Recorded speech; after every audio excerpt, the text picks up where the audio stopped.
Good morning students. आज हम बात करते हैं पास्ट टेंस की, जिसमें से पहला पार्ट है पास्ट टेंस का, पास्ट इंडेफिनिट टेंस। तो सबसे पहले इंग्लिश ग्रामर में हम शुरू करेंगे पास्ट इंडेफिनिट टेंस। आप नोट्स बना लीजिएगा, जो लिखवा रहे हैं इसको नोट करते रहिएगा और ध्यान से समझिएगा। ये देख लीजिए, पास्ट इंडेफिनिट टेंस। सबसे पहले हम कहीं जाते हैं तो उस गांव हो या नगर हो, उसकी पहचान बहुत जरूरी होती है। ठीक उसी प्रकार से इसकी पहचान बहुत जरूरी है। जब तक हम पहचान नहीं पाएंगे तब तक हम टेंस नहीं कर सकते हैं। तो देखिए इसकी पहचान क्या है। तो इसमें वाक्य के अंत में, पास्ट इंडेफिनिट टेंस में, इसमें वाक्य के अंत में ता था, ती थी, इसमें वाक्य के अंत में ता था, ती थी, ते थे आदि शब्द आते हैं। आदि शब्द आते हैं। और दूसरा रूल्स ये है इसका, दूसरी पहचान की, इसमें वर्ब की सेकेंड फॉर्म का यूज करते हैं। अभी तक थर्ड फॉर्म का यूज करते आ रहे थे, लेकिन इसमें वर्ब की सेकेंड फॉर्म का यूज करेंगे। सेकेंड फॉर्म का यूज करेंगे हम। एक यही ऐसा टेंस है प्रेजेंट इंडेफिनिट का, पास्ट इंडेफिनिट का अफर्मेटिव, जिसमें हम वर्ब की सेकेंड फॉर्म का यूज करते हैं। अब डायरेक्ट फार्मूले पे पहुंचते हैं। इसका फार्मूला क्या होगा, मेथड। तो सबसे पहले सब्जेक्ट लिखेंगे, सबसे पहले सब्जेक्ट, फिर वर्ब की सेकेंड फॉर्म, फिर ऑब्जेक्ट लिख देंगे। क्लियर। अफर्मेटिव का यही रूल है। और इसके एग्जाम्पल देखते हैं। जैसे वह स्कूल गया, वह स्कूल गया था, वह, या फिर वह स्कूल जाता था। तो वह की इंग्लिश लिखेंगे ही, और गो की सेकेंड फॉर्म होती went. He went to school, he went to school. वे बाजार से आते थे, या वे बाजार से आए। तो दे और सेकेंड फॉर्म होती केम, दे केम टू, कम की second form came, they came to market. Clear. दो एग्जांपल्स हो गए हैं। अब हम अफर्मेटिव, पास्ट इंडेफिनिट के अफर्मेटिव की बात किए हैं, जिसमें से पहचान इसकी कि इसमें वाक्य के अंत में ता था, ती थी, ते थे आदि शब्द आते हैं। और इसमें वर्ब के सेकेंड फॉर्म का यूज करेंगे। फार्मूला क्या है, सब्जेक्ट, वर्ब की सेकेंड फॉर्म और ऑब्जेक्ट। वह एग्जाम्पल है, वह स्कूल गया था, तो ही वेंट टू स्कूल। वे बाजार से आए, तो they came to market. Is that clear. Radhe Radhe. अब हम बात करेंगे निगेटिव की। तो निगेटिव में इसमें नॉट का यूज करेंगे, तथा इसमें वर्ब की सेकेंड फॉर्म नहीं, वर्ब की फर्स्ट फॉर्म यूज करेंगे। अभी तक हम सेकेंड फॉर्म यूज कर रहे थे, अब इसमें फर्स्ट फॉर्म का यूज करेंगे। फर्स्ट फॉर्म का यूज करेंगे। इसका फार्मूला लिख देते हैं। फार्मूला है सब्जेक्ट और did not, subject plus did not plus, अब वर्ब की फर्स्ट फॉर्म लेंगे प्लस ऑब्जेक्ट। वो इसलिए लेंगे क्योंकि देख लीजिए, पहले हमने डू की सेकेंड फॉर्म लगा दिया है, डिड नॉट। अब इसके एग्जाम्पल पर पहुंचते हैं। इसके एग्जाम्पल हैं, राम घर नहीं जाता है था, राम घर नहीं जाता था। तो लिखेंगे Ram did not go to home. Clear. Ram did not go to home.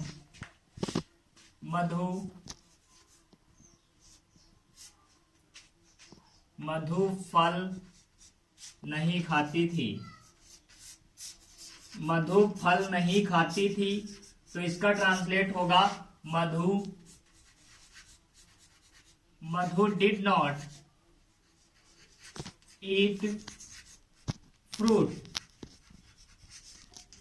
एक बार फिर से रिपीट करते हैं। निगेटिव इसमें नॉट का यूज करेंगे और वर्ब की फर्स्ट फॉर्म का यूज करेंगे। फार्मूला है सब्जेक्ट डिड नॉट, वर्ब की फर्स्ट फॉर्म और ऑब्जेक्ट। इसका एग्जाम्पल देख लेते हैं। एग्जाम्पल है राम घर नहीं जाता था, तो Ram did not go to home. Madhu फल नहीं खाती थी, तो Madhu did not eat fruit. Is that clear? Interrogative. अब हम इंट्रोगेटिव की बात करेंगे तो इसके कुछ रूल्स जान लेते हैं, उसके बाद में बात कर। फर्स्ट रूल ये है कि इसमें क्वेश्चन वर्ड पहले आए तो, इंट्रोगेटिव में क्वेश्चन वर्ड पहले आए तो क्वेश्चन वर्ड की इंग्लिश ना लिखकर, तो क्वेश्चन वर्ड की इंग्लिश ना लिखकर हेल्पिंग वर्ब का यूज करेंगे। हेल्पिंग वर्ब यानी डिड का यूज करेंगे। डिड का यूज पहले करेंगे। ये तो रहा फर्स्ट रूल कि डिड का यूज पहले करेंगे, क्वेश्चन वर्ड पहले आए तो।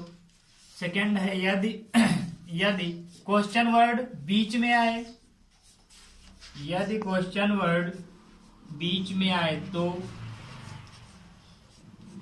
यदि क्वेश्चन वर्ड बीच में आए तो क्वेश्चन वर्ड की इंग्लिश पहले लिखते हैं। क्वेश्चन वर्ड की इंग्लिश पहले लिखेंगे,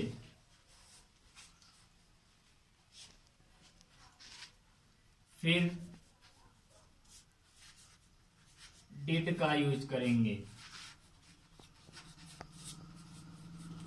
क्लियर? यदि क्वेश्चन वर्ड बीच में आए तो क्वेश्चन वर्ड की इंग्लिश पहले लिखेंगे, फिर डिड का यूज करेंगे। फार्मूला देख लेते हैं। इसके दो फार्मूले होंगे क्योंकि दो रूल्स हैं।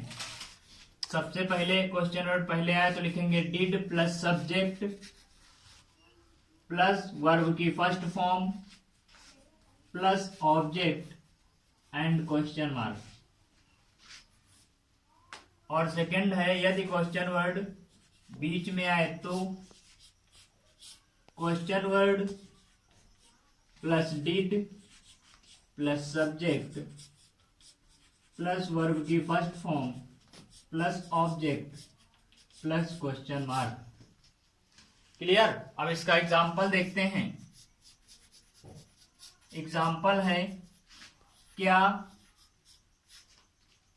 मोर जंगल में नाचता था?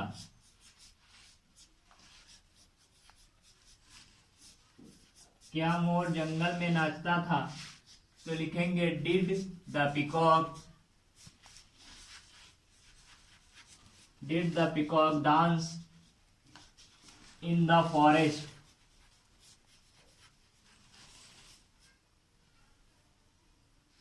Did the peacock dance in the forest. Is that clear? Example number second है वे लखनऊ क्यों जाते थे? वे लखनऊ क्यों जाते थे? तो देखिए इसमें क्वेश्चन वर्ड पहले आया है तो लिखेंगे व्हाई, फिर did they go to Lucknow. Clear? Why did they go to Lucknow. Third है हम क्रिकेट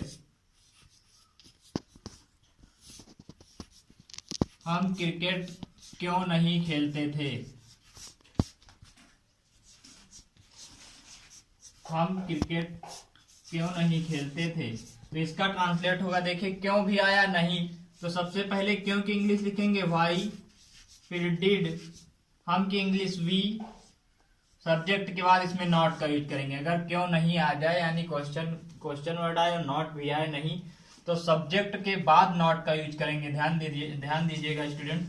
देखिए हम क्रिकेट क्यों नहीं खेलते थे तो why did we not play cricket? Why did we not play cricket? Fourth है शेर जंगल में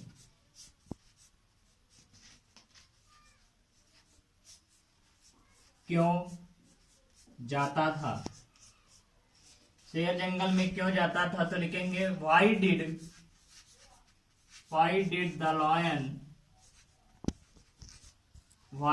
the lion go to? Jungle की चाहे जंगल लिख दीजिए या फिर फॉरेस्ट। क्लियर? शेर जंगल में क्यों जाता था? तो why did the lion go to jungle या go to forest. Is that clear?